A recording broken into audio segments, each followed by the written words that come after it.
Passer avec Adam, en tout cas, vous passez la parole pour que vous puissiez poser vos questions en fonction des notes que vous avez prises. Merci. Alors, je m'appelle Amadouba, je vais, comme il suggère à juste raison, essayer d'être aussi concis que possible. Alors, première observation, concernant l'Afrique, je note qu'on parle souvent, on dit que l'Afrique est riche. Et puis à côté, quand on cite les classements mondiaux, les pays africains, c'est toujours la lanterne rouge. Alors, donc, il ne faut pas confondre richesse potentielle et richesse réelle. Je pense qu'il faut que les uns et les autres prennent la discipline de faire cette part des choses. Un pays comme la Guinée, on dit que on a parlé de scandale géologique. On dit aussi, certains autres disent que c'est le petit Zaïre d'Afrique de l'Ouest. Ben, voilà un pays qui est un des derniers de la planète. Alors, franchement, il faut avoir noté d'abord, relevé ce hiatus, richesse potentielle, grande richesse potentielle, mais misère vraiment noire. Bon, alors, ceci dit, je prends toujours le cas de la Guinée. C'est une colonie donc, qui a été fondée par les Français, qui, évidemment, ce qui les intéressait, c'est ceux qui pouvaient récupérer là-dedans pour améliorer leur propre niveau de vie ici. Et donc, ils ont exploré. Ils ont exploré rapidement qu'est-ce qui est possible, qu'est-ce qu'il y a de bon ici, là. Et ils ont constaté assez rapidement qu'il y a vraiment beaucoup de potentialités, que ce soit le sol, le sous-sol et puis l'air, c'est-à-dire les pluies et autres. Et alors, ils ont conçu, dès les années 50, un plan d'industrialisation à l'échelle en fait de l'Empire, qui, en prenant l'Hexagone, l'Afrique du Nord, l'Afrique de l'Ouest, et donc, ils ont fait un plan concernant la Guinée pour valoriser en particulier les minerais de fer et les minerais de bauxite. Ils ont fait un plan qui consistait à faire l'alumine, puis l'aluminium, avec les barrages hydroélectriques nécessaires pour cela. Puis l'indépendance est venue en 1958, et puis tout ça, ça a été égaré dans un coin. Ils sont partis, bon, les nouveaux dirigeants, ce n'était pas leur préoccupation. Et jusqu'à maintenant, on creuse la terre, on prend la bauxite, et puis on l'exporte.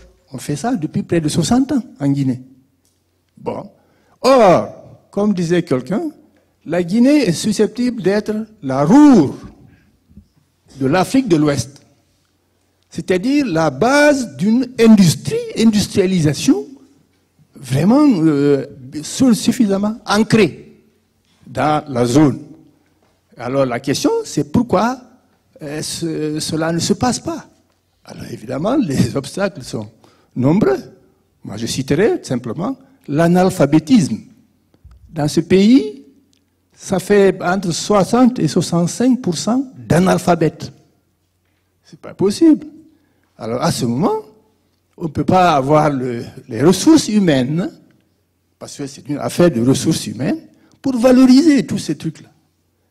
On fait venir les multinationales viennent, et elles voient la situation, et elles s'organisent pour tirer le maximum de profit. Alors, la question que je pose, c'est comment faire pour sortir de ça, étant entendu qu'avec le système des multinationales, ce sera toujours la même chose, il ne faut pas se leurrer. Bon, moi, je pose la question de savoir, est-ce qu'on ne peut pas, concernant ces minerais, reprendre le système, ce que j'appellerais le système Air Afrique. Dans la compagnie aérienne Air Afrique, plusieurs États africains avaient mis en commun leur portefeuille aéronautique. Et ils ont tenté de créer cette compagnie, mais malheureusement, l'expérience n'a pas marché. Et les gens ne se sont pas interrogés pourquoi ça n'a pas marché. Mais en réalité, c'est toujours le même problème, les ressources humaines. Les ressources humaines, on n'a pas de ressources humaines. Bon, et alors moi je dis, concernant les minerais, est-ce que par exemple, au niveau de la C2AO, voilà la question, c'est ça. Donc je pose la question, est-ce qu'au niveau de la C2AO, les États qui le souhaitent ne pourraient pas créer des groupes miniers pour l'exploitation des minerais? Les États, je veux dire, ils créent des sociétés pour exploiter la bauxite, le fer de Simandou, l'or du Burkina, etc. Est-ce que ça, c'est pas possible? Mais bien entendu, le système Air Afrique a échoué, mais enfin, il faut tirer les leçons et puis essayer de reprendre ça, parce qu'autrement, moi, je vois rien. Merci. Merci, M. Ba. Ça dénote en tout cas la pertinence de la thématique qui est débattue aujourd'hui. Je pense que nous aurons l'occasion de parler amplement avec vous. Nous souhaitons que les prochaines questions, que ce soit un peu visées rapidement pour qu'on puisse donner le maximum de parole à tout le monde. Merci, M. Ba, pour cette intervention pertinente.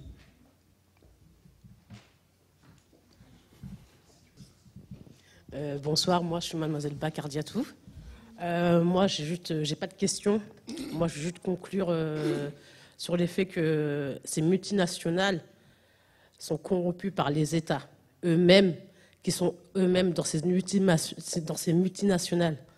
Donc voilà, j'ai juste ça à dire. À un moment, il faut changer le gouvernement total.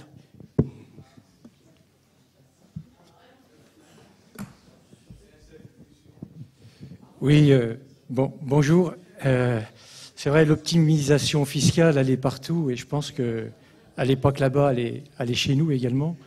Deux questions. Est-ce que la démocratie, puisque sans arrêt on aide l'Afrique sous la pression, progrès de la gouvernance, sinon progrès de la liberté d'entreprendre, progrès de l'égalité homme-femme, donc on donne des leçons, et on voit bien depuis le temps qu'on donne des leçons, les résultats sont pas probants. Donc ma question, est-ce que dans les pays démocratiques qui répondent plus à nos injonctions, on peut dire qu'il y a eu des gros progrès sur l'accaparement d'un peu de fiscalité pour aider au développement? Deuxième question, c'est, si vous parlez de développement durable, est-ce que vous croyez qu'on a intérêt à développer de l'industrie dans ces pays-là, alors qu'on sait bien que nous, notre système industriel est voué à sa fin? 30, 50 ans, c'est terminé.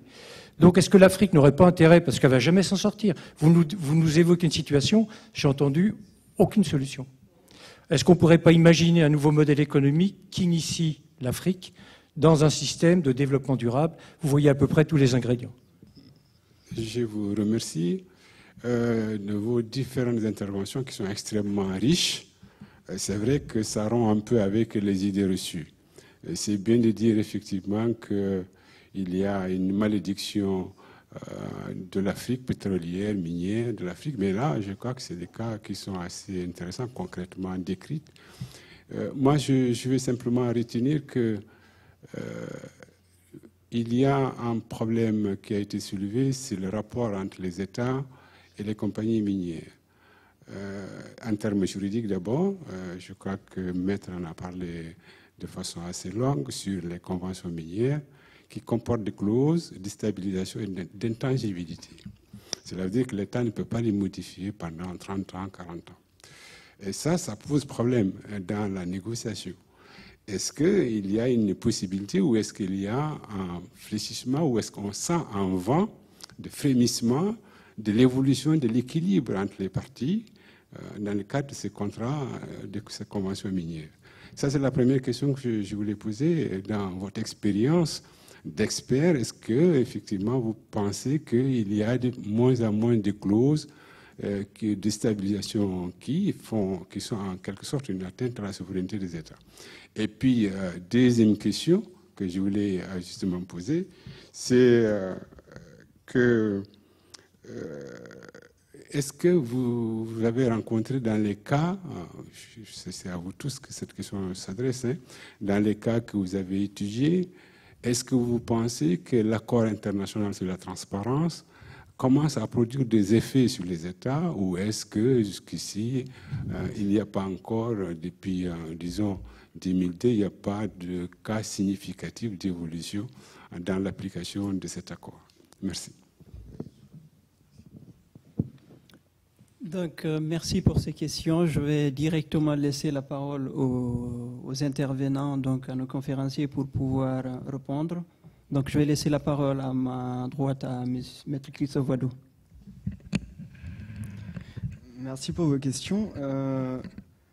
Sur le cas de l'Afrique de l'Ouest, de la création de sociétés communes entre les États, premièrement, il y a une très grande compétition entre les États d'Afrique de l'Ouest. Donc, on est plutôt dans une ultra-concurrence que dans une envie de collaborer. Donc, les codes miniers essayent d'être le plus attractifs possible, mais par rapport à leurs voisins. Et aujourd'hui, quand vous avez des gisements à cheval entre deux frontières, entre la Côte d'Ivoire et le Burkina Faso et le Mali, ou entre le Mali et le Burkina Faso, la société minière qui va investir, elle va faire une étude de concurrence et de compétitivité. Donc ça tire plutôt les codes miniers vers le bas que vers le haut, effectivement. Alors un des exemples qui est assez frappant, c'est la Guinée, qui a pris un code minier très étatiste, hyper développé, qui contient énormément d'obligations, qui a été un choix complètement différent de celui de la Côte d'Ivoire, qui a pris un code très libéral, par exemple. Aujourd'hui, la Côte d'Ivoire attire énormément d'investissements, alors que c'est beaucoup plus difficile d'attirer des investisseurs en Guinée aujourd'hui. Donc ça a des impacts très rapides et hyper visibles. Donc on est plutôt dans de l'ultra-concurrence. Il y a quand même des actions qui ont été faites au niveau communautaire. L'UMOA a un code minier communautaire, donc qui instaure des bases minimum. Ensuite, les États peuvent durcir s'ils ont envie, mais on a un socle commun quand même à tous les pays qui sont membres de l'UMOA. La Guinée n'est pas membre de l'UMOA, je le souligne. Sur la création de champions, d'entreprises nationales ou d'entreprises régionales, c'est compliqué. Vous citez l'exemple de Simandou. Simandou, c'est un gisement de fer en Guinée, un des plus grands gisements de fer au monde, qui nécessite des investissements de plusieurs milliards de dollars. Et aujourd'hui, une société comme Rio Tinto, qui est une des plus grandes sociétés minières au monde, a toutes les difficultés, les plus grandes difficultés du monde à trouver les financements pour développer ce gisement. Et on parle d'une société qui possède des actifs dans des dizaines de pays, qui a un chiffre d'affaires de plusieurs milliards de dollars, et qui n'arrive pas à obtenir les financements pour développer ce gisement qui est considéré comme une merveille mondiale du fer. Donc, si des sociétés comme celle-ci, qui ont accès au système financier, qui sont cotées sur des bourses où elles peuvent lever des capitaux, c'est très compliqué pour une société africaine de se placer sur ce type de marché. Donc il est encore peut-être un peu tôt, et la priorité pour l'instant, c'est de faire du transfert de connaissances, du transfert de technologies, de la formation des cadres. Je peux quand même vous donner des exemples de cadres locaux, par exemple en RDC, qui ont racheté des sociétés qui étaient détenues par des multinationales. Donc on a quand même un mouvement de réappropriation des gisements, mais ça prend énormément de temps et il faut être patient.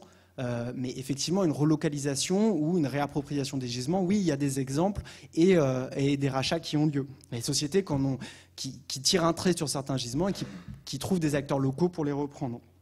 Il y a une chose que j'aimerais aussi dire, qui me semble très importante. Je parle pour le secteur minier parce que je pense que c'est tout à fait différent pour le secteur pétrolier, mais on parle sur un site minier, il faut 1000 ou 2000 personnes pour faire tourner une très grosse mine. Donc l'effet d'entraînement sur l'économie d'un pays, il est quand même assez marginal. Quand vous avez des pays à 10, 15, 20 millions d'habitants, le secteur minier, il va employer 20 000 ou 30 000 personnes. Ça a été dit pour le Nigeria aussi, mais c'est à peu près le même idée. On parle d'industrie capitalistique. Pourquoi ? Parce que vous avez besoin d'une technologie de pointe très avancée. Vous n'avez pas besoin de beaucoup de main-d'œuvre pour la faire tourner.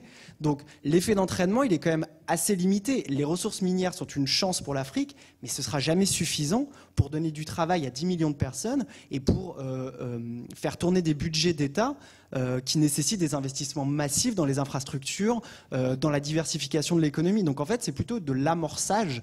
On va se servir de ces fonds pour amorcer une diversification. Mais le reste du travail, c'est absolument pas ni les multinationales, ni le secteur minier qui va pouvoir le réaliser. Je terminerai là-dessus en disant que sur le Nigeria, M. Lado expliquait que c'était 4 millions de barils par jour. Ça représente des dizaines de milliards de dollars par an. On est très très loin de ces chiffres-là dans l'exploitation minière. J'ai quelques chiffres à vous donner, mais pour vous donner un exemple, le Mali, qui est un des premiers producteurs d'or, le 3e producteur d'or en Afrique, c'est 400 millions de recettes fiscale minière par an. 400 millions. On est très très loin des chiffres du pétrole. Et donc avec 400 millions de recettes fiscales par an, c'est pas suffisant pour mener des grands programmes d'investissement, pour construire des kilomètres d'autoroutes ou pour construire des ports, des hôpitaux. Voilà, donc vous comprenez que je pense qu'il faut aussi sortir un peu du fantasme de on a des mines, on a des richesses, ce sera suffisant et puis ça suffira pour faire tourner l'économie. Non, c'est de l'amorce, mais il y a beaucoup de travail aussi après sur l'effet d'entraînement et sur la diversification de l'économie. Bien, merci pour vos questions. Et il y a un certain nombre de points sur lesquels je suis tout à fait d'accord avec mon voisin.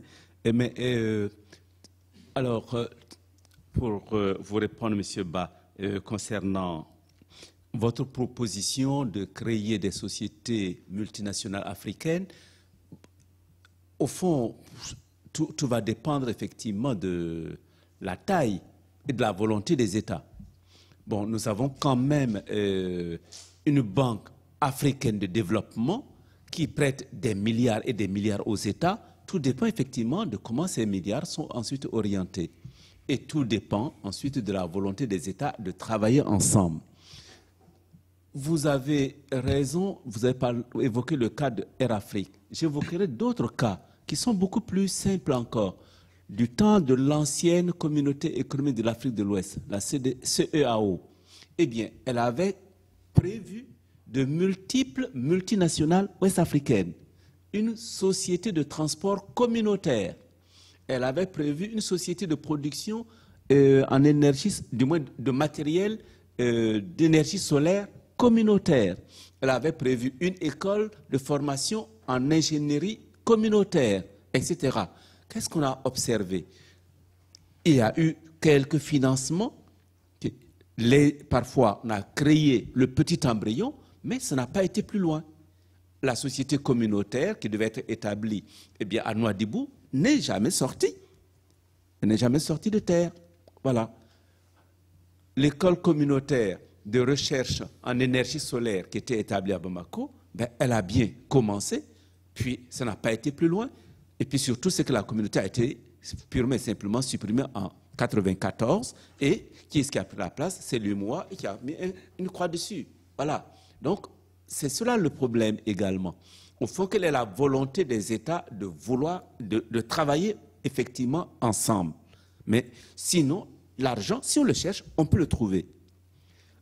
Votre deuxième question, qui est plus complexe, qui est celle de, oui, on est riche, mais ce n'est qu'une richesse potentielle, c'est vrai.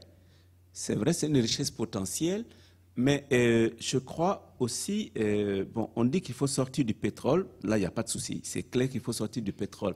Mais quand vous avez de l'aluminium, en fait du moins de la bauxite, qu'est-ce que vous faites après? Si chaque fois vous exploitez la matière première, elle n'est jamais transformée sur place, qu'elle est exportée, comment voulez-vous qu'elle ait un effet d'entraînement sur l'économie locale? Vous avez du fer en Mauritanie qui est exploité depuis plus de 50 ans, 60 ans, mais il n'y a aucune fonderie, aucun travail. Comment voulez-vous que ça ait un effet d'entraînement sur l'économie nationale? Ce sont là, effectivement, des problèmes qui sont concrets. Pour ce qui concerne l'or, l'or ne peut pas servir comme moyen de production. Donc là, la cause est entendue. Mais il y a énormément d'autres matières premières qui, transformées, en fait, localement, peuvent permettre une réflexion, du moins de nouveaux investissements. Et là, effectivement, là se pose le problème du transfert de technologie et qui est un problème capital. Voilà. Eh bien, cela fait évidemment déjà quand il était au pouvoir dans les années 76, eh bien, le président Senghor du Sénégal parlait et exigeait le transfert de technologie, dénonçait évidemment la détérioration des thèmes de l'échange, et là, on n'a rien changé. Voilà. Alors, donc là, sur ce point-là, voilà un peu la réponse que je pourrais vous apporter, parce que moi, je ne suis pas si négatif. Simplement, encore faut-il vraiment que les États, que nos gouvernants changent quelque peu. Et je crois qu'ils commencent à changer. Et c'est là que je vous rejoins, le dernier intervenant. Ils commencent à changer sous la motion et sous la pression de toutes ces directives et de toutes ces décisions, de tous ces lieux de critique internationale. Nous savons aujourd'hui, par exemple, en ce qui concerne la corruption, le cas a été pris. Eh bien, non seulement il y a des décisions propres à certains pays, mais nous avons des décisions de l'Organisation des Nations Unies. Au sein de l'Union européenne, il y a des directives qui ont été votées et qui ont été adoptées et qui demandent à chacun des États de faire en sorte que, en tout cas, ces agents, ces entreprises, eh bien, ne pratiquent plus de la corruption des agents dans les États africains. C'est le cas de l'OCDE. Nous avons toute une série de dispositions qui font que, en tout cas, les dirigeants africains, petit à petit, sont en train de changer, d'autant plus que je crois aussi qu'ils s'aperçoivent que, oui, ils réalisent davantage que les autres sont en train de prendre de l'avance et que nous, on est en train de reculer. Je crois qu'il y a une petite conscience qui naît. Et par conséquent, je nourris quand même un certain espoir, malgré ce que j'ai pu dire tout à l'heure, qui pouvait paraître tout à fait pessimiste. Je pense que les gouvernants sont en train de changer. Enfin, pour terminer, parce qu'on a posé la question de la démocratie, des États démocratiques africains et de l'utilisation des richesses, qu'on tire quand même de l'exploitation minière. L'Organisation des Nations Unies et le Fonds monétaire international a fait valoir une notion, la notion de budget citoyen. Et cette notion de budget citoyen demande que des questions aussi compliquées, difficiles, telles que la loi de finances, etc., et dans lesquelles le citoyen en général ne se retrouve pas, soient davantage explicitées.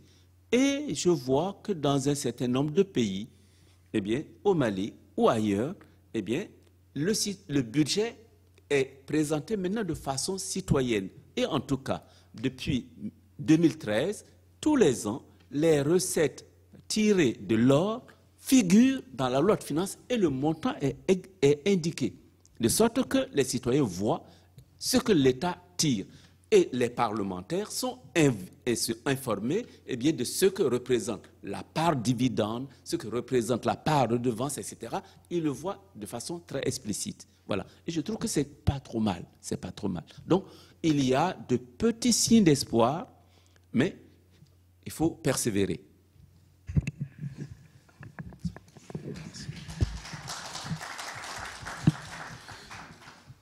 Alors, je vais évoquer la question sur la démocratie. Est-ce que le mot d'ordre qui est donné aux pays africains d'avancer dans la démocratie permet désormais une meilleure gestion des ressources minières? Alors, c'est un mot d'ordre, effectivement, qui a pu être observé de l'extérieur au début, mais aujourd'hui, c'est un mot d'ordre qui vient de l'intérieur de plus en plus. C'est-à-dire qu'avec l'éducation, parce que ça progresse quand même sur le continent, des gens vont à l'université, des gens voient les mouvements citoyens se former dans le monde et prospérer, et s'en inspirent avec les moyens qu'ils ont aujourd'hui, avec les réseaux sociaux, se mobilisent. On a vu ce qui s'est passé au Burkina Faso. Ce n'est pas un pays minier en soi, mais ça donne une idée de ce que les populations aujourd'hui, les citoyens qui deviennent citoyens, donc, peuvent faire vis-à-vis de leur gouvernement qui était hier complètement dominant. Alors, ce qui se passe, c'est que cette avancée, on peut appeler ça démocratie ou tout ce qu'on veut, mais l'idée, c'est que les populations les individus deviennent des citoyens, comprennent que cet argent qui est dépensé par les représentants de l'État est leur argent. Ça progresse, mais vraiment à grand V sur le continent. Il faut voir simplement, j'ai parlé des sites Internet qui se créent, il faut voir au Sénégal ce qui s'est passé avec l'élection de Macky Sall. Il y a des sites spécialisés sur le suivi du moindre franc CFA du budget de l'État. Ça, c'est complètement nouveau. Et on peut voir ça évoluer dans pas mal de pays africains. Rien que ça, rien qu'être en mesure de dire cette commune a eu comme budget cette année tel budget, tel montant, c'est une avancée énorme. Je vous rappelle qu'il y a 5 ou 10 ans, 5 ans on va dire, je suis allé dans un ministère, c'était au sein des services publics du gouvernement de l'État du Rivers, au Nigeria. La capitale, c'était à Port Harcourt. J'ai demandé le budget, la répartition du budget entre les local governments. Vous savez, il y a l'État fédéré, l'État fédéral, les 36 États fédérés, et puis en dessous, les local governments. On m'a dit, monsieur, c'est confidentiel. Je lui ai dit, mais confidentiel, excusez-moi, je demande juste la répartition entre les différents local governments. On m'a dit, c'est confidentiel. Mais aujourd'hui, il y a des sites Internet qui permettent de retrouver cette répartition-là. Rien qu'en 5 ans, ça, c'est énorme. C'est énorme, c'est quand on connaît le Nigeria. Donc ça permet quand même à des citoyens désormais de regarder, on parle de barils, alors c'est 2,5 millions de barils par jour, mais en soi c'est énorme. Rien que savoir qu'on a 2,5 millions de barils par jour qui sont produits et que le baril aujourd'hui, le cours du baril est de temps sur les marchés internationaux, rien que cette multiplication permet aux populations locales de savoir que dans mon village, dans ma communauté, il y a en fait 25 puits. Et d'obliger la compagnie à leur révéler la production par puits. Et vous savez que pour eux, ça veut dire en fait une partie des revenus leur est réversée pour financer des projets de développement, la salle communale. Et bien, ça les aide à pouvoir orienter, calibrer leurs demandes vis-à-vis de l'entreprise et vis-à-vis de l'État et mieux répartir les richesses qui sont dérivées du pétrole. Donc oui, ça permet d'avancer en matière de gestion des ressources minières et des revenus pétroliers. Clairement, les systèmes industriels tels qu'on les connaît, enfin, je dirais globalement, l'économie de rente, elle n'est pas viable, surtout dans des pays comme ça, des pays africains. Le Nigeria a été créé en 1914. En 1914 est devenu indépendant en 1960. Donc on est dans des pays qui ont été créés en fait pour produire une richesse qui était destinée à la maison mère, enfin à la puissance colonisatrice qui était le Royaume-Uni, c'est-à-dire des économies complètement extraverties. Pour qu'une économie soit viable, il faut des industries manufacturières. Ce sont ces industries-là qui emploient et qui forment véritablement la colonne vertébrale de l'économie.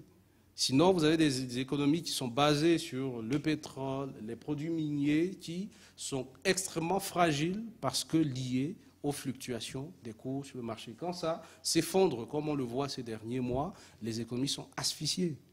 La plupart de ces pays africains aujourd'hui sont aux abois. Ils sont allés voir le FMI depuis quelques mois, et la Banque mondiale, surtout le FMI, pour essayer d'équilibrer le budget. Ça, ce n'est absolument pas viable. Donc, je vous rejoins sur l'idée que les systèmes industriels actuels, en tout cas ceux qui sont en cours dans ces pays producteurs de produits miniers, ne sont pas viables. Même lorsqu'ils s'engagent dans la production, dans la transformation de produits miniers, on a vu que la liste de produits qui peuvent être transformés est très limitée. Vous allez transformer de l'or, et alors, en fait, vous n'êtes même pas capable d'aller jusqu'au bout de la chaîne parce que ça demande des années et des années de sédimentation de savoir-faire que d'autres pays ont déjà. Donc, ils sont bien plus compétitifs que vous. Il y a d'autres produits sur lesquels ces pays-là peuvent se spécialiser, surtout des produits de consommation courante.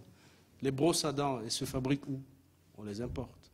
Des chaussures, elles se fabriquent où? On les importe. Ça, c'est inacceptable pour des pays qui veulent se développer, qui sont au début de leur développement.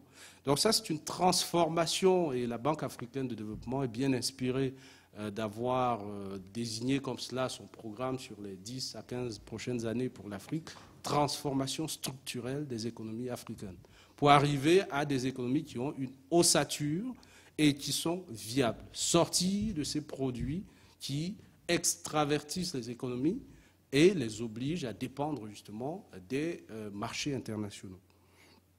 Je sais que vous parlez aussi, lorsque vous parlez des systèmes industriels, de la composante énergie, et notamment énergie fossile de ces économies.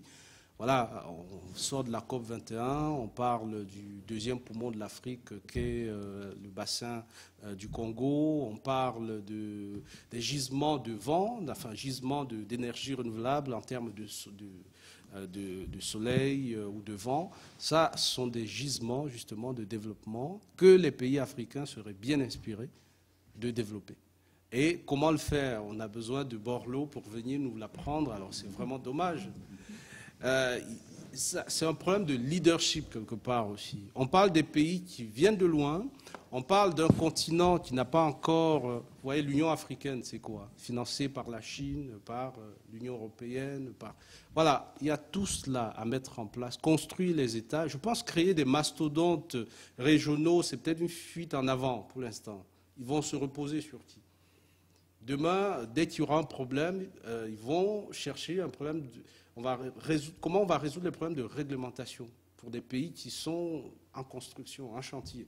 Construire d'abord ces pays sur des bases solides et ensuite s'allier sur de grands projets régionaux qui vont permettre justement de regarder l'avenir avec un peu plus de quiétude. Alors, qu'est-ce que les pays font aujourd'hui pour gérer au moins, on va dire à court terme, les revenus qu'ils ont? Il y a, c'est un peu la mode aujourd'hui de parler du local content. On l'a évoqué sans le nommer, c'est l'idée que les industries soient obligées désormais de recruter une proportion de personnel local, qui est variable, qui est plus ou moins important. Alors, par exemple, sur le personnel peu qualifié, c'est 100% globalement. Vous devez recruter 100% de personnel peu qualifié localement. Sur des postes un peu plus qualifiés, il y a une progression sur une certaine période. Le Nigeria a fixé, par exemple, une dizaine d'années pour avoir des ingénieurs qui soient spécialisés dans l'exploration du pétrole et oblige aujourd'hui les compagnies pétrolières à former du personnel administratif du secteur public, les cadres du secteur public nigérian. Il y a quelques mois, il y avait une cohorte de cadres de la NNPC, qui est la compagnie nigériane nationale du pétrole, qui sont venus se former ici à Paris, au siège de Total, financé par Total. Et ça, c'est le gouvernement nigérian qui oblige Total à le faire. Il l'oblige Shell à le faire. Il l'oblige ExxonMobil à le faire. Et ça augure quelque chose d'intéressant pour l'avenir. Ça dit que les prochains puits qui vont être exploités au Nigeria, ça va l'être par des Nigérians. Des Nigérians qui ont la même capacité de comprendre toutes ces techniques et technologies que ceux qui étaient les seuls hier à produire et qui cachaient justement un certain nombre une bonne quantité de production. On parlait des transferts, des prix de transfert, mais c'est aussi la dissimulation d'une partie de la production qui a fait prospérer un certain nombre de multinationales. Je vais peut-être arrêter là parce que j'aurais vraiment beaucoup de choses à dire sur tout cela. Voilà. Merci. Merci. En tout cas, c'est un sujet extrêmement passionnant. Je me permets quand même de dire un mot là-dessus. Il y a M. Ba qui parlait de la négociation des clauses qui sont insérées dans ces conventions minières. Il y a des clauses juridiques, des clauses fiscales, des clauses douanières, des clauses même financières. Tous les autres aspects peuvent être acceptés, en tout cas par les compagnies minières, la révision des clauses, mais à partir du moment où on touche l'aspect fiscal ou l'aspect douanier, les compagnies minières acceptent difficilement de réviser. Bon, vous savez, c'est quoi un contrat d'État, hein? C'est quoi une convention minière? C'est un contrat d'État. Mathias Audit définit un contrat d'État comme une volonté de l'État, hein, de se soumettre à la nécessité du commerce international. L'État renonce à sa souveraineté législative, donc en insérant des clauses de stabilité et des clauses même d'intangibilité qu'on aurait pu entendre simplement qu'en droit constitutionnel. Malheureusement, chez nous, on peut insérer des clauses d'intangibilité dans les conventions minières. C'est étrange pour ceux qui savent ce que c'est une clause d'intangibilité.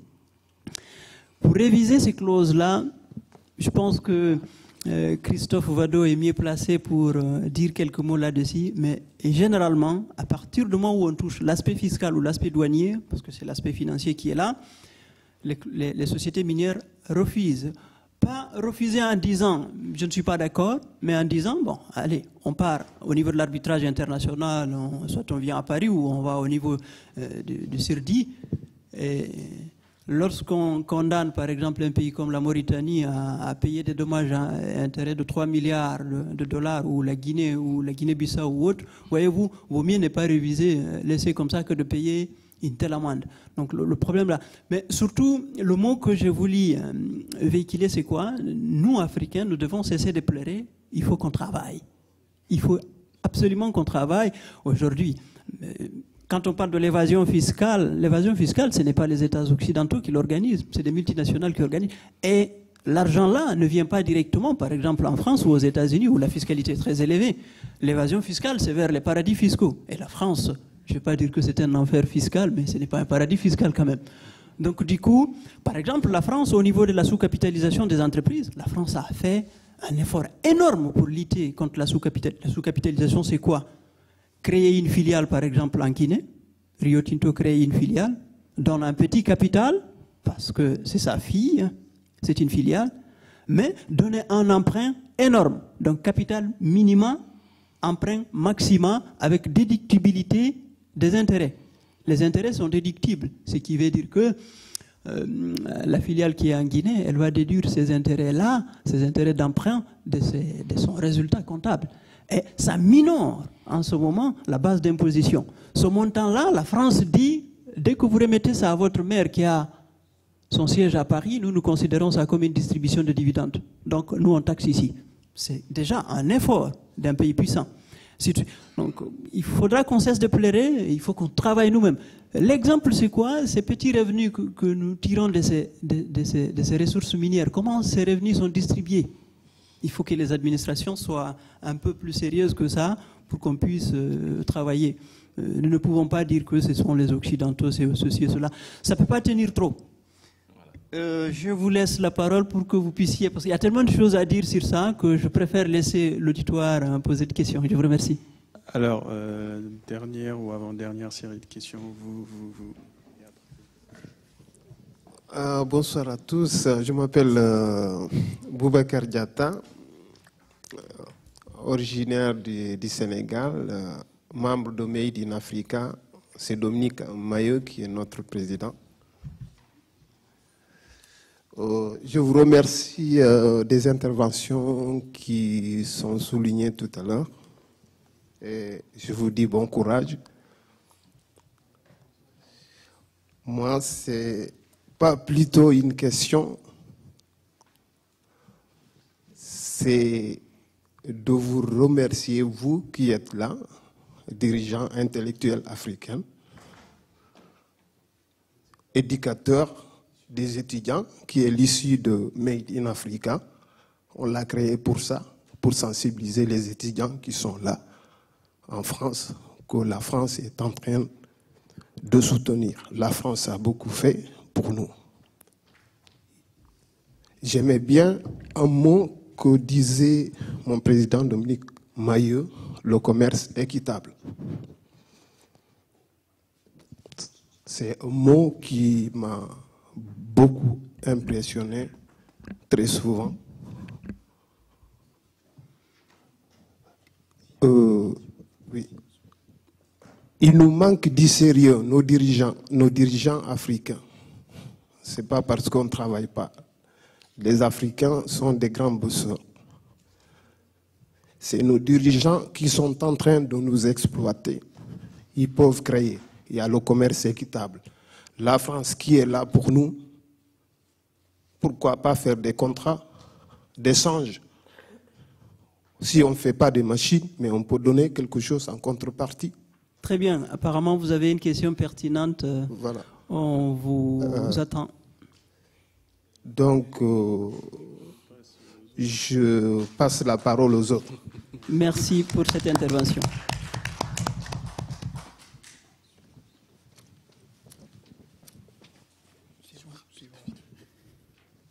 Bonjour. Au fait, je voudrais poser ma question à M. Hervé. L'Afrique étant un tout qui a besoin de tous, quelles sont les solutions que vous préconisez pour un développement économique, social, politique de l'Afrique? Merci. C'est une nouvelle conférence. Je pense que la réponse à cette question-là, ça sera la solution totale pour l'Afrique. Il me met la pression de faire vite, t'inquiète pas, je vais le faire. Donc, je voudrais d'abord commencer à remercier ce panel qui est pour moi un panel tous azimuts. Quand on voit à la fois des professionnels et des universitaires, on ne peut qu'être enthousiasmé. Alors, Cependant, j'ai l'optimisme de ma volonté, mais le pessimisme de la réalité. Quand je vois que Maître Christophe a évoqué qu'il y a 85 multinationales qui financent les guerres en RDC, je ne sais pas si c'est Maître qui l'a dit, ou en tout cas ça a été dit, oui, tout à l'heure, mais oui, monsieur le professeur Diarra, ça ne peut que nourrir encore une fois le pessimisme de la réalité, tout en violation manifeste du processus de Kimberley. Le professeur, effectivement, l'a évoqué tout à l'heure, et on sait ce que c'est que le processus de Kimberley. Donc, ce qui m'amène à me poser la question suivante, comment faire au regard de ces différents aspects-là pour que les retombées économiques, sociales et environnementales soient ressenties sur la population locale, c'est-à-dire à travers les exploitations minières. Il y a un grand méchant qui est derrière moi là, je vais faire très vite. Deuxième question, j'en avais vraiment 5 questions, mais je vais vraiment les résumer en 2 questions parce que quand on voit une telle conférence, on ne peut qu'être encore une fois frustré pour ne pas poser des questions. Alors, je vais faire très vite. Deuxième question, ça sera adressé à Maître Christophe. Alors, aujourd'hui, tout à l'heure, vous avez évoqué effectivement de différents codes miniers. Il y a des codes étatistes, des codes effectivement fondés sur des critères libéraux. Je suis guinéen, effectivement, le code minier guinéen depuis l'arrivée du professeur Alpha Condé est un code qui est, on va dire, qui réclame trop de droits pour la Guinée. Mais est-ce que vous pensez-vous que la renégociation des conventions minières passe nécessairement à la révision des codes miniers? Parce que le code minier, pour moi, si je comprends bien, étant effectivement la source des conventions minières, est-ce que pensez-vous que la renégociation des codes des conventions minières, pour que ce soit des conventions équitables, passe nécessairement à la révision des codes miniers? Voilà. Je ne sais pas, monsieur le professeur Dr Lado, mais je pense que je vais m'arrêter là pour ne pas que, encore une fois, le gros méchant me donne un coup de poing. Peut-être pour préciser, je ne sais pas, peut-être que j'ai compris. Est-ce que si on modifie le code minier, ça va jouer sur le processus, puisque ce ne sont que des dispositions législatives, on a des conventions internationales, donc souvent la convention peut prévaloir sur le dispositif législatif. Alors, seconde question. Bonjour, je m'appelle Yacine, je suis algérien, donc... Exactement, ce n'était pas prévu que j'assiste à cette conférence, mais étant donné que l'Algérie est aussi un pays africain, et là, avec la chute des prix des pétroles, donc on voit qu'il y a une situation vraiment très fragile. Donc, j'ai bien suivi la conférence, je vous en remercie. C'est que j'ai constaté que on va dire, on n'a pas donné assez d'intérêt à la place de la politique. Autrement dit, est-ce que le problème réel n'est pas la situation politique? Ça veut dire commencer par une réforme politique et stabiliser la situation en Afrique entière. Et après, les conventions d'ordre économique vont, on va dire, être faciles à maîtriser. Et merci. Merci. Dernière question.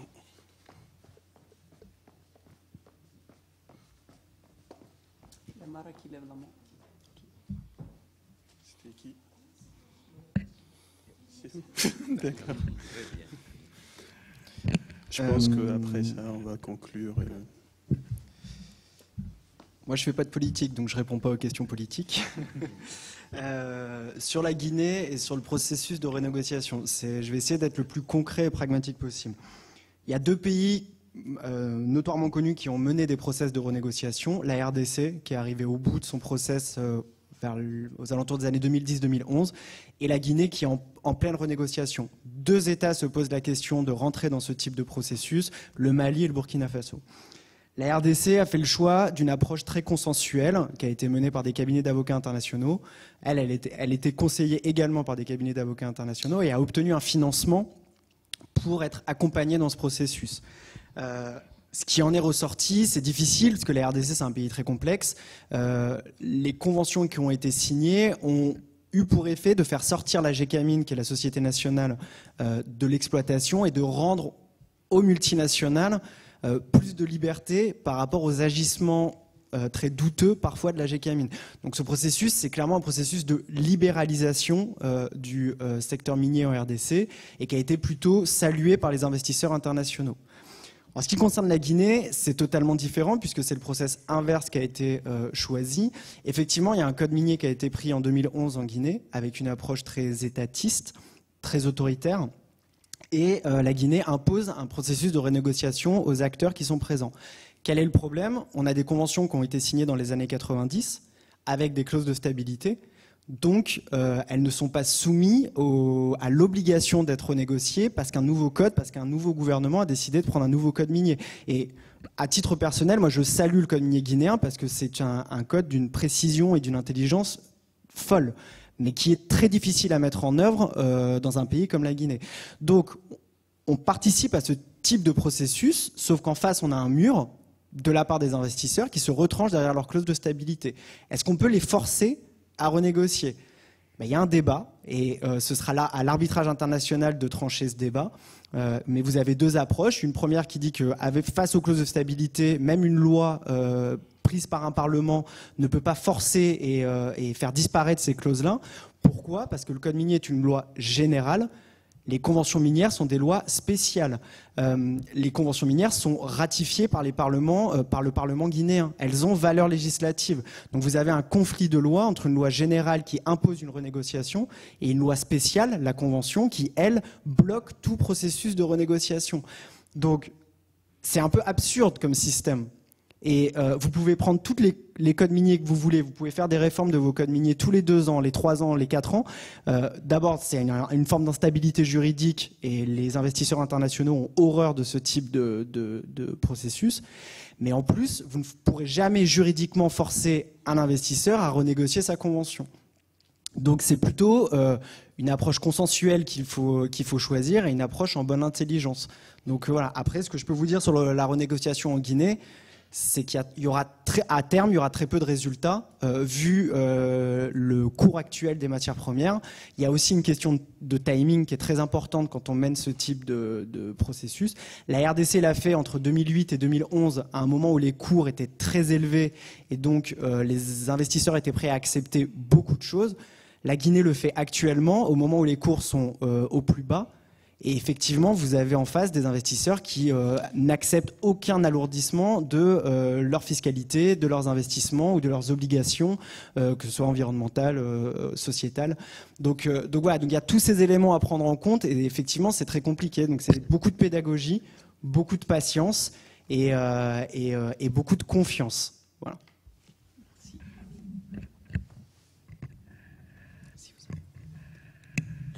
Je voudrais juste intervenir sur un point, celui qui a été soulevé et souligné à propos des guerres parfois entretenues par les multinationales. Alors, j'ai remis justement pour vous une carte qui est assez symptomatique, bien, celle justement de la République démocratique du Congo. Et si vous regardez bien sur cette carte, eh bien, une bonne partie des richesses, et en particulier de l'étain, et des terres rares, etc., ça se trouve vraiment en frontière avec le Rwanda et le Burundi. Et où est la zone où le pays est le plus instable? Eh bien, c'est justement dans cette zone. Voilà. Et manifestement, évidemment, les multinationales n'ont pas forcément envie de passer sous juridiction ou rwandaise ou burundaise. Voilà. Et en même temps, on voit bien que les autres pays voudraient bien, en tout cas, obtenir une petite part de l'exploitation de ces richesses. Il y a là, en tout cas, un conflit qui est manifeste. Alors, si je revenais en arrière, eh bien, dans le cas malien, ceux qui ont voulu mener la guerre, justement les gens du mouvement national de libération de l'Azawad, le MNLA, eh bien, c'est justement en se prévalant de la présence éventuelle, en tout cas de pétrole, de gaz, etc. Et c'est justement toute cette partie nord, eh bien, qu'ils voudraient s'accaparer. dont ils voudraient s'accaparer. Alors, ils n'ont pas de multinationales pour les soutenir, mais enfin, on sait bien qu'il y a des forces extérieures qui sont intervenues dans cette affaire. Voilà.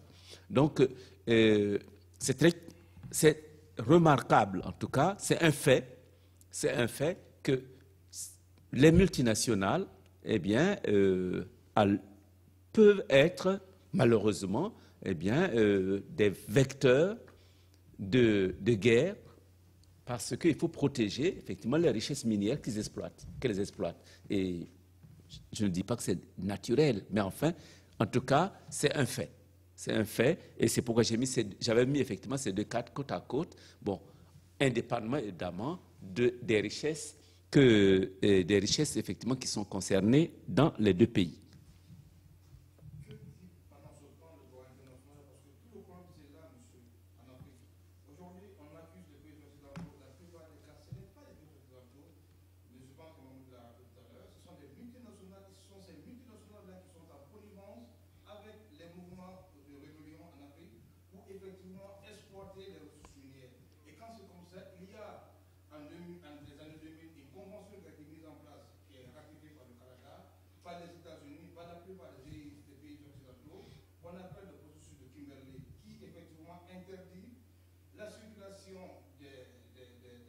Diamant. Diamant essentiellement. Et si les multinationales continuent à financer ces rebelles-là, ce qui voudrait dire effectivement que les ressources en Afrique, l'Afrique est riche, mais ces ressources on continuera à exploiter les ressources en Afrique, mais qui ne serviront pas à la population locale. Pourquoi? Parce que ces multinationales sont plus puissantes même que certains États africains. Donc en ce moment-là, il y a là une forme de deux poids, deux mesures. Le droit international, on nous dit, voilà, la communauté nationale va dire, l'Afrique se fait exploiter, tout en sachant effectivement qu'il y a un dessous. C'est là tout le problème. Et ces multinationales-là sont directement ou indirectement soutenues par les grandes puissances. Maintenant, la question de savoir que faire effectivement pour que le droit international régule cette situation-là, pour mettre à l'exergue, effectivement, trouver une solution pour que les États africains, le gouvernement africain et les pays occidentaux qui ne sont pas impliqués dans cette situation trouvent une solution enfin pour faire appliquer la convention de Kimberley. Non, mais là, vous soulevez une question qui est celle tout simplement de la force internationale. Ça veut dire, oui ou non, la communauté internationale dispose-t-elle d'une force militaire, parce que c'est ça la question, au fond, eh bien, qui est capable de mettre tout ce monde-là au pas. Ça n'existe pas. Donc, pour le moment, nous n'avons que la bonne volonté de chacun des États pour parler avec ces multinationales quand l'État est parfois écouté, parce qu'on vous l'a dit, parce que ce ne sont pas les États qui sont les plus grands bénéficiaires de ce que nous avons appelé tout à l'heure, eh bien, les prix de transfert. Ça va ailleurs, justement dans les paradis fiscaux. Alors, dans ces conditions-là, comment vous voulez que l'État ait une certaine prise sur les multinationales? C'est très difficile. Deuxièmement, malheureusement, ça c'est la vie humaine qui est comme ça, il y a toujours des collaborateurs. Et les collaborateurs, ben oui, ces collaborateurs, ils ne sont pas difficiles à trouver, parce que ce ne sont pas des Belges que vous allez trouver en train de combattre en République démocratique du Congo. Ce sont d'autres Congolais qui combattent d'autres Congolais. Voilà. Et etc., etc. Voilà. Donc, la solution, je dis, pour le moment, on peut rêver, mais ça n'existe pas la force internationale qu'on pourrait mobiliser pour une telle opération. Voilà. Je fais juste aussi une petite précision. Il y a une question de responsabilisation aussi des acteurs. Derrière le mot multinational se cachent beaucoup de réalités différentes. Si on prend les majors du secteur, les très grandes entreprises minières, elles sont toutes cotées en bourse, elles ont toutes des obligations de divulgation des investissements qu'elles réalisent. Tous les sites dans lesquels elles investissent sont connus et elles ont ce qu'on appelle le poids de l'opinion publique des pays dans lesquels elles résident, que ce soit en Australie, au Canada, en Angleterre ou aux États-Unis, où vous avez une pression des opinions publiques, vous avez des lois anticorruption et de transparence, des obligations de publication. Enfin, je veux dire, ces multinationales-là, elles sont très peu présente dans la zone du Kivu en RDC, qui est une zone d'abord très particulière en Afrique. Donc il faut aussi, quand on octroie un permis minier, choisir avec qui on contracte.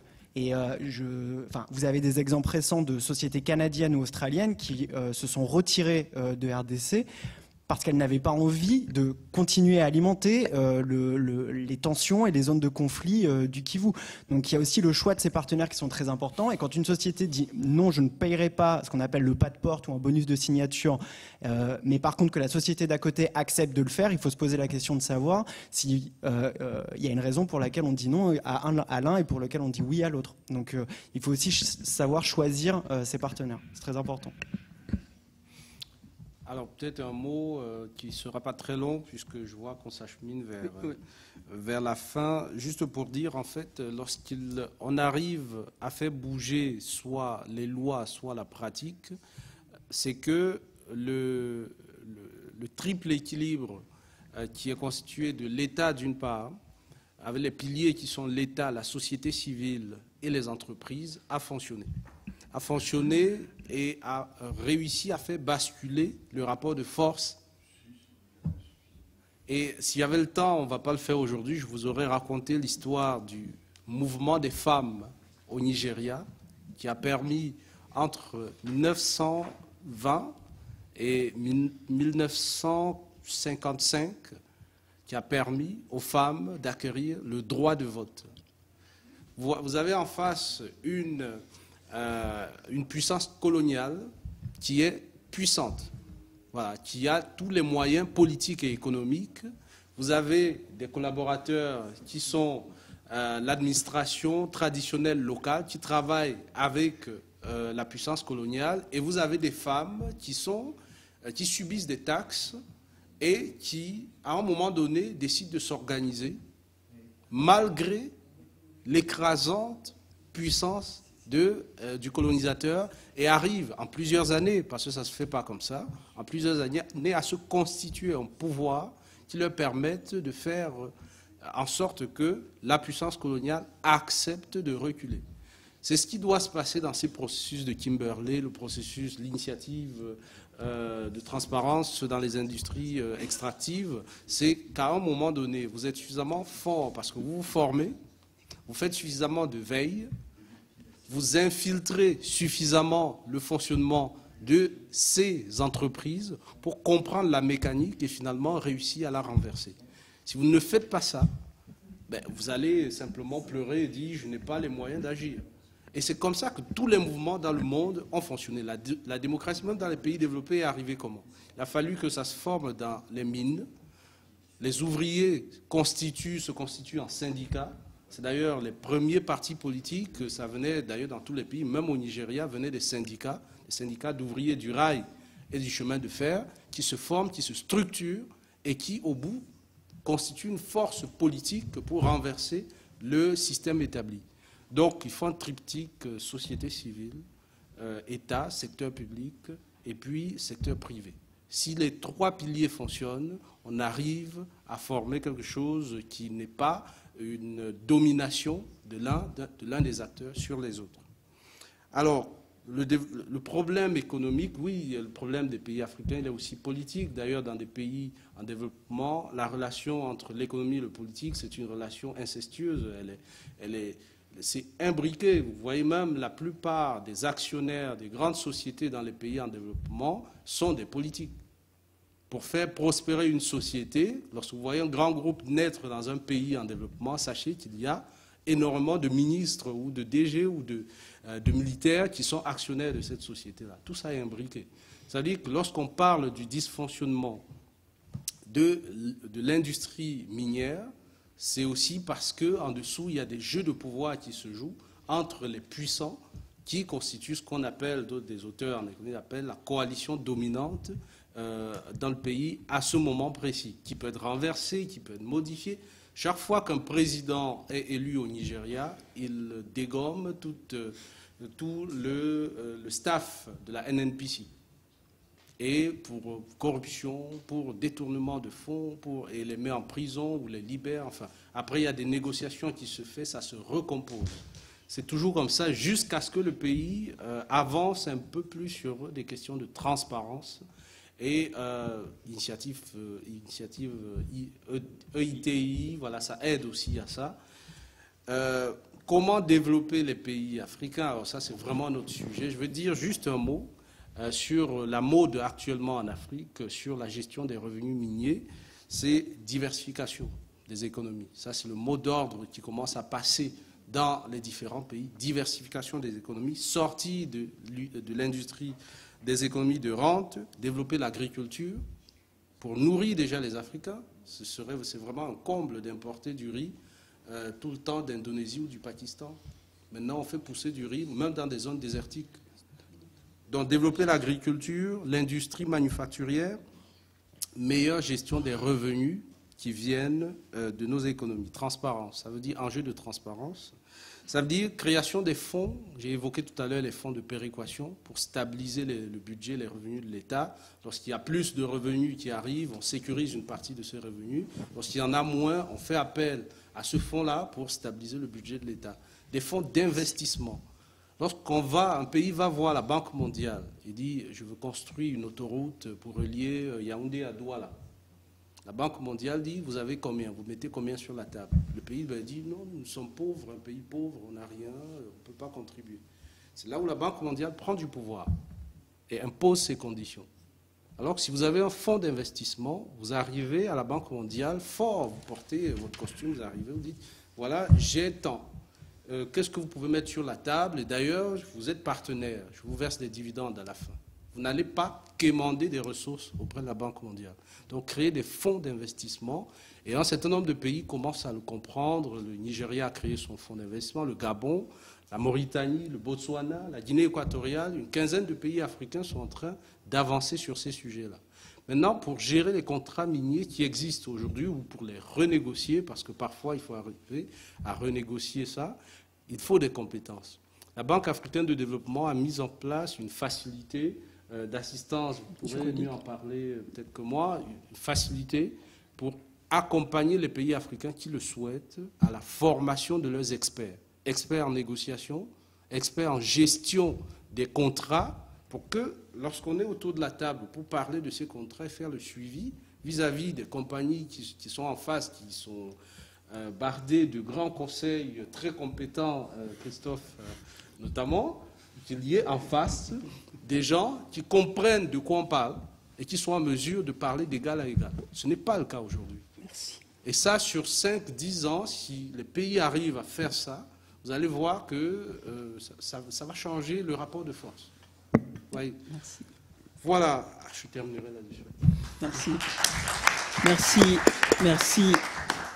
Merci, c'est le mot de la fin. Si Adam n'a pas un mot, je dirais un seul mot avant que le public ne nous laisse. Adam, vous avez un mot?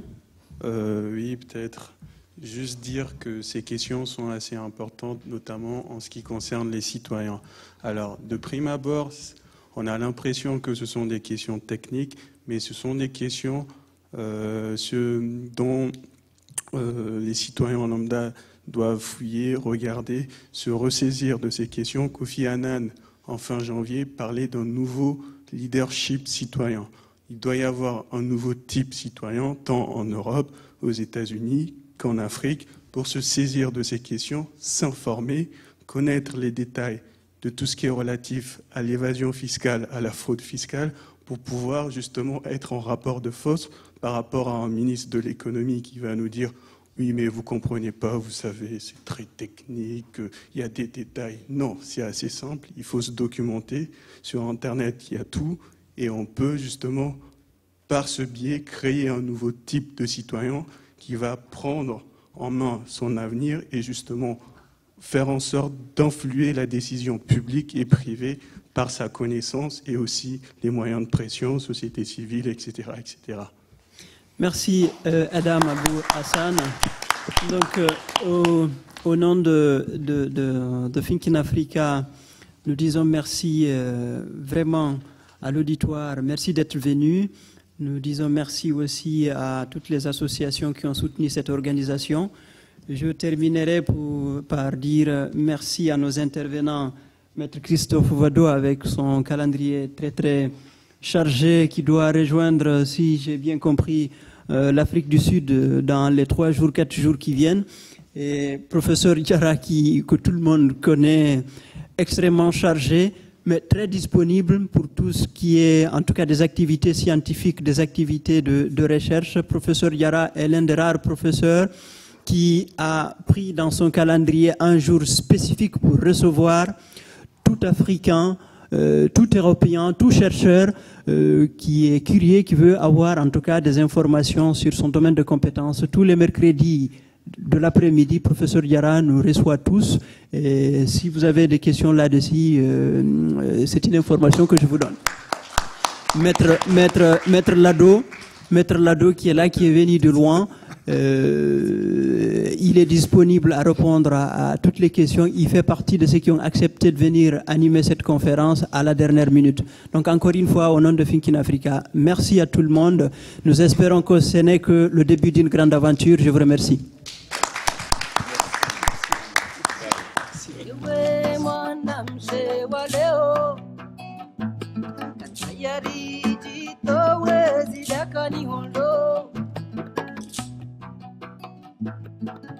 Ewe mwanamche wa dunia, maisha ya jana tide ya leo. Ewe mwanamche wa leo, mbache unagona ketosha holo.